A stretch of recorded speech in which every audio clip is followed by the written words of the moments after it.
મિત્રો, શું તમે અંજીરની ખેતી વિશે સાંભળ્યું છે? અને શું તમે જાણો છો કે અંજીર બનાવવા માટે છોડને કેવી રીતે ઉગાડવામાં આવે છે? અને એક નહીં પણ કરોડો છોડ ઉગાડવા પડે છે, ત્યારે ખૂબ જ પ્રમાણમાં અંજીર બનાવી શકાય છે. આ વિડીયોમાં આપણે જાણીશું કે અંજીર કેવી રીતે બને છે.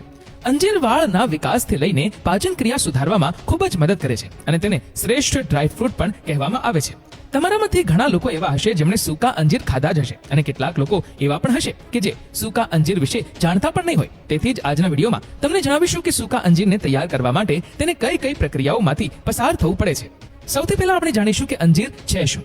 મિત્રો, આ એક એવું ફળ છે જેને સૂકવીને સૂકા મેવા તરીકે પણ ખાવામાં આવે છે અને અંજીરને આપણા શરીર માટે ખૂબ જ ફાયદાકારક માનવામાં આવે છે. અંજીરને ભારતમાં કર્ણાટક, મહારાષ્ટ્ર, ગુજરાત અને તમિલનાડુ જેવા રાજ્યોમાં ઉગાડવામાં આવે છે.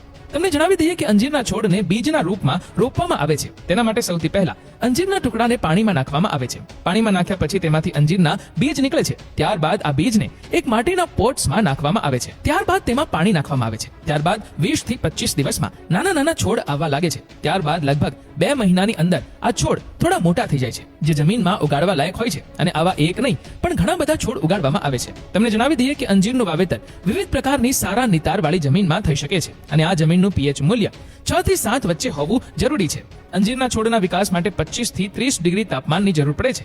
અંજીરના છોડની રોપણી ખાસ કરીને જુલાઈ અને ઓગસ્ટ મહિનામાં કરવામાં આવે છે. મે મહિનામાં 4.5 થી 5 મીટરના અંતરે ખાડા કરી 15 દિવસ ખાડાને તપવા દેવામાં આવે છે. ત્યારબાદ આ ખાડાઓમાં યોગ્ય માત્રામાં ગાયનું છાણ અને ખાતર ઉમેરવામાં આવે છે અને થોડા દિવસો માટે ખુલ્લા છોડી દેવામાં આવે છે. ત્યારબાદ તમામ નાના છોડને ખાડામાં નાખીને તેને માટીથી સમતલ કરવામાં આવે છે અને આવા એક નહીં પણ લાખો છોડની રોપાઈ કરવામાં આવે છે. જ્યારે અંજીરનો છોડ 4 થી 5 વર્ષનો થાય ત્યાં સુધી 10 ફૂટ સુધી વધે છે અને એપ્રિલ અને જૂનની વચ્ચે ફળ આવવાનું શરૂ થઈ જાય છે. તેના ફળો ઉનાળાની ઋતુમાં સૌથી વધારે પાકવાનું શરૂ થઈ જાય છે. તેથી જ ઉનાળામાં તેના ફળોનો રંગ લીલામાંથી પીળો થઈ જાય છે. તમામ ફળોને તોડ્યા પછી પાણીથી ભરેલા વાસણમાં રાખવામાં આવે છે.